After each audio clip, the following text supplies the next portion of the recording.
Property People, senang sekali kembali saya Enji Aditya bisa kembali berjumpa di 123 Pro Tips persembahan dari rumah123.com. Dimana kali ini seperti biasa nih, di 123 Pro Tips ini tempatnya agent untuk berbagi tips, berbagi pengalaman seputaran dunia properti yang ada di Indonesia. Nah, kalau sebelum-sebelumnya kita sudah hadirkan agent-agent yang sangat luar biasa berbagi keberhasilan. Nah, seperti biasa juga nih, kali ini kita sudah menghadirkan seorang agent properti yang sudah berhasil, yang akan berbagi pengalaman bersama dengan property people yang menyaksikan acara hari ini. Oke, kali ini saya sudah bersama dengan Mbak Indrawati dari Eagle Tree Bintaro. Apa kabar Mbak Indra? Baik, Mbak Enji. Ya. Cantik sekali hari ini, sehat Mbak ya? Enji juga. Oke, Mbak Indra, hari ini kita pengen sharing-sharing nih, pengen berbagi pengalaman seputar dunia properti di Indonesia. Tapi boleh sedikit sharing dulu nggak sih awal mulanya hingga akhirnya Mbak Indra ini terjun di dunia properti itu apa sih, seperti apa? Ya, awalnya saya sebenarnya bukan marketing ya, bukan orang yang suka bertemu banyak orang gitu. Tapi akhirnya sih saya mencoba gitu ya, begitu anak udah mulai besar gitu kan, saya pikir ya udah saya mau coba ke properti gitu kan. Ini sepertinya sih ya ini karena fleksibel buat ibu rumah tangga gitu kan, buat ini jadi saya mencoba gitu. Oke, jadi awal mulanya adalah coba-coba. Coba dulu, ya. Untung ini jual properti ya, bukan buat anak kok coba-coba. Oh, beda ya. Mbak Indra, boleh tahu nggak sih sudah berapa tahun berkecimpung di dunia properti? Saya sudah 8 tahun. Sudah 8 tahun? Ya, 8 tahun. 8 tahun di dunia properti hingga akhirnya sekarang ini membuat sebuah perusahaan. Kantor sendiri ya. Namanya adalah? Eagle Tree Property Bintaro 8. Luar biasa, Eagle Tree Property Bintaro 8 ini adalah salah satu agent properti ternama di Indonesia, khususnya di area Bintaro memang ya. Sebetulnya kita ada 3, ada Eagle Tree Property Arcade ya, Kebayoran Arcade, kemudian ada Bintaro 8 itu yang tempat saya, kemudian juga ada Eagle Tree Property Beril ya, di Geraha Beril gitu. Jadi ada 3 kantor dengan brand Eagle Tree gitu. Luar biasa sekali. Nah, itu kan sekilas tentang awal mula hingga akhirnya berhasil membentuk sebuah perusahaan properti. Aku boleh sedikit cerita nggak sih? Tadi kan awal mulanya memang agak ragu buat terjun ke dunia properti. Berbicara tentang properti yang diperjualbelikan, rumah pertama yang dibeli atau dijual, kira-kira nominalnya di berapa sih? Kalau boleh. Pertama kali saya jual itu di daerah Bintaro ya, karena kan memang saya spesialis areanya daerah Bintaro itu sebesar 2.150.000.000. Wow. Ya. 8 tahun lalu? Ya, 8 tahun lalu. Rumah pertama yang dijual adalah yang saya jual itu, dan saya sebagai listing dan saya juga selling. Jadi itu listing pertama saya yang saya jual. Amazing sekali ya, bayangin rumah pertamanya aja, rumah pertama yang berhasil dijual oleh Mbak Indra itu harganya 2 miliar 8 tahun lalu. Wow, oke. Itu kan rumah pertama yang dijual. Ada nggak sih pas pertama kali menjual rumah, kendalanya apa sih? Atau mungkin pas ketemu langsung jadi? Atau mungkin menemukan masalah-masalah dulu gitu, boleh sedikit? Iya, sebenarnya dari awal gitu saya sebenarnya agak ya hopeless juga gitu kan. Tapi ya saya coba, karena kan di properti itu sebenarnya kita juga harus kuat, karena kita bertemu banyak orang dengan karakter yang berbeda gitu kan. Ini jadi kita ya mungkin harus sabar juga gitu kan. Jadi pertama itu ya saya juga hampir kayak putus asa, aduh kok susah banget gitu kan. Tapi ternyata ini saya bisa loh gitu.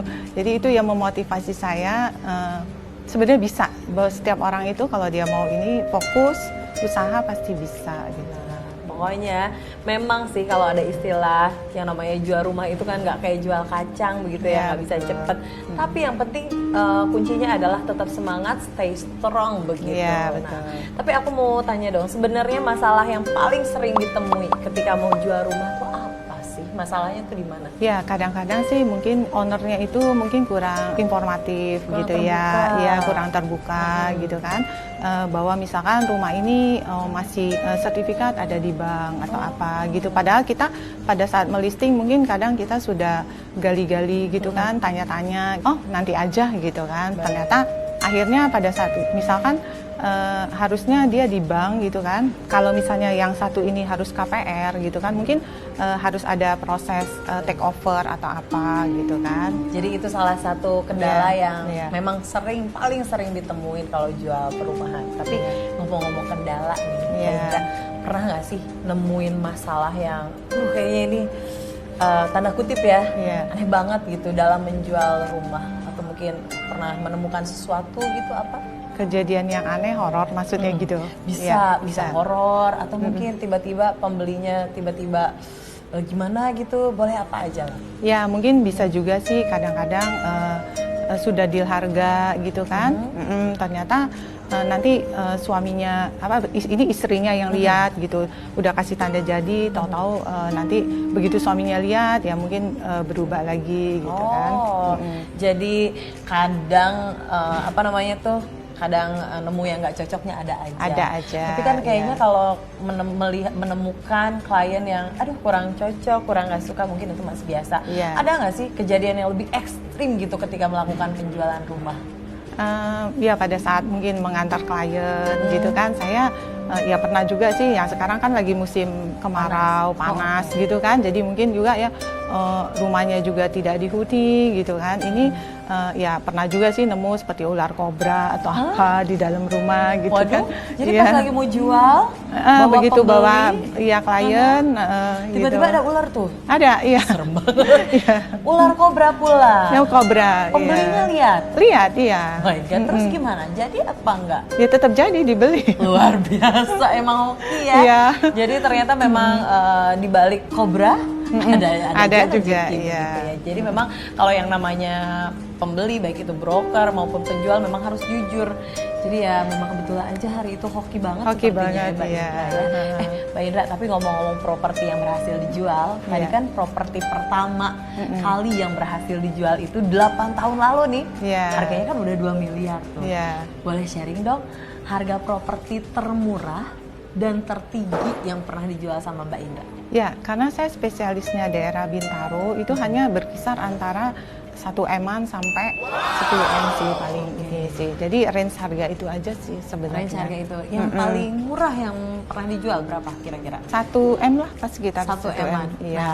Nah, itu kan yang paling murah. Iya. Yang paling mahal kira-kira berapa? Ya, range harganya ya sekitar masih 5 M-an lah gitu. Oh baik, jadi sudah berhasil Iya. antara 1 hingga 5 M sampai 10 M Ya, gitu. tapi sebenarnya Wow. kalau daerah Bintaro itu kecil-kecil, tapi kita mainnya volume gitu kan. Jadi mungkin 1 bulan kita bisa closing 4, 5 gitu kan. Jadi kalau di total ya juga jadi ini besar. Ini property people, ngomongin yang namanya properti yang harganya sampai M-an begitu ya, yang bahkan tadi Mbak Indra bilang sampai 10 M. Boleh dong di-sharing, ini kan itu bukan nominal yang kecil ya. Iya. Sebetulnya untuk menjual rumah-rumah yang M-an begitu, di atas 5 miliar, ada nggak sih trik khususnya? Iya. Jadi beda nggak sih sama kayak ngejual rumah 500 jutaan dengan ngejual rumah yang 5 miliaran? Kalau yang MM gitu, ada trik khususnya sih Mbak Indra? Ya sebenarnya sih sekarang juga semua sudah dunia digital ya, jadi semua juga sudah beriklan tuh lewat media sosial ya. Jadi ya seperti rumah 123 gitu kan. Jadi klien itu sebenarnya banyakan sekarang mereka huntingnya itu di online gitu ya. Jadi benar. ya. Kalau dulu kan nyari-nyari rumah tuh nyamperin ke sana, becek, nggak ada ojek. Iya, betul. Kalau sekarang tuh cukup pakai handphone, buka-buka listing, kecantol lah. Jadi jadi kalau begitu dia mengklik misalkan dari rumah 123, mengklik kita, itu kan begitu dia mengklik iklan kita, kemudian kita screening kan dia rumahnya ya mungkin seperti itu gitu kan, seperti apa yang dicari gitu, baru kita survei ya, survei lokasi. Begitu survei lokasi nanti itu sudah mix and match aja gitu, jadi kemungkinan besar closing. Jadi tidak bawa kemana-mana gitu kan, tapi ya iklannya juga ya, kalau di rumah 123 kan iklannya itu ya memang serius buyer lah gitu kan, jadi jarang juga ada agent yang yang tanya gitu kan. Kalau dia nggak serius banget sih dia biasanya sih enggak gitu. Oke. Itu kan property people sekarang ketahuan tuh.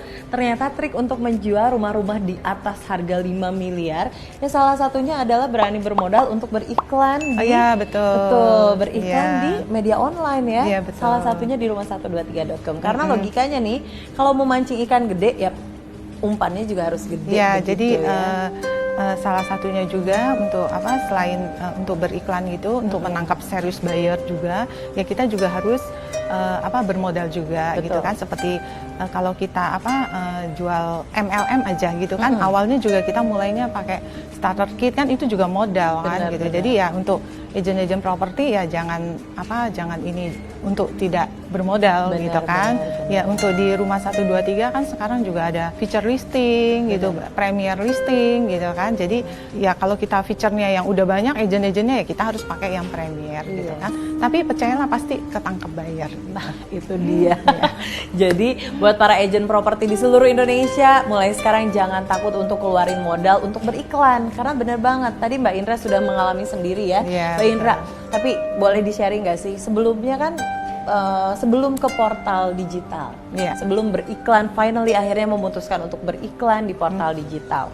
Ada nggak sih perubahan kuantitas penjualan yang dulunya berapa ketika beriklan di portal digital, perubahan penjualannya berapa, yang signifikannya apa sih?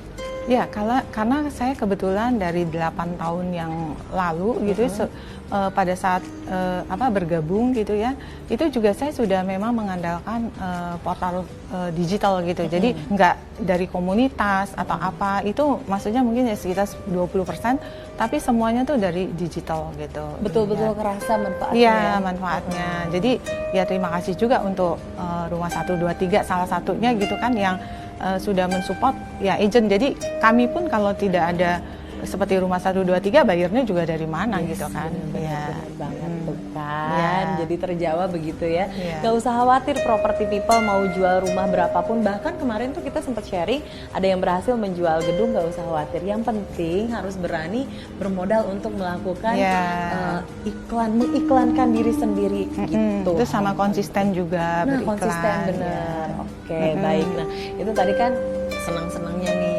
Senangnya jadi seorang agent tuh tadi kita ketemu sama klien, banyak temen juga. Ada nggak sih hal yang paling tidak menyenangkan dari seorang agent, seorang Mbak Indra selama menjadi seorang agent itu apa sih? Ya ada juga sih, misalkan seperti sudah janji gitu kan, kita sudah nunggu sampai sejam gitu kan, 2 jam gitu, terus nggak datang gitu kan. Kemudian ya kadang-kadang kita juga agent mungkin datang ya mungkin terlambat lah 5 menit gitu kan. Ada juga yang marah-marah gitu kan. Pernah semprot juga, semprot pembeli atau penjual? Pembeli. Oh, pembeli. Ya itu makanya jadi saya dari pengalaman itu kalau bisa sih agent property untuk datang on time gitu kan. Karena saya pun pernah mengalami hanya 5 menit dia marah gitu kan. Kena semprot. Iya. Aduh. Jadi memang yang namanya agent properti ini harus kuat mental begitu ya. Iya, betul. Seperti apa sih parahnya kena semprot itu tuh, boleh sharing nggak di sini? Karena memang pasti bukan cuma Mbak Indra kan, banyak juga agent properti di Indonesia yang namanya pembeli. Kalau istilahnya pembeli adalah raja, ya mau nggak mau kalau kena semprot itu salah satu resikonya. Boleh share nggak sih seberapa parah semprotan netizen atau semprotan pembeli kepada seorang agent? Ya. Kalau saya sih sekarang sih sudah cuek ya.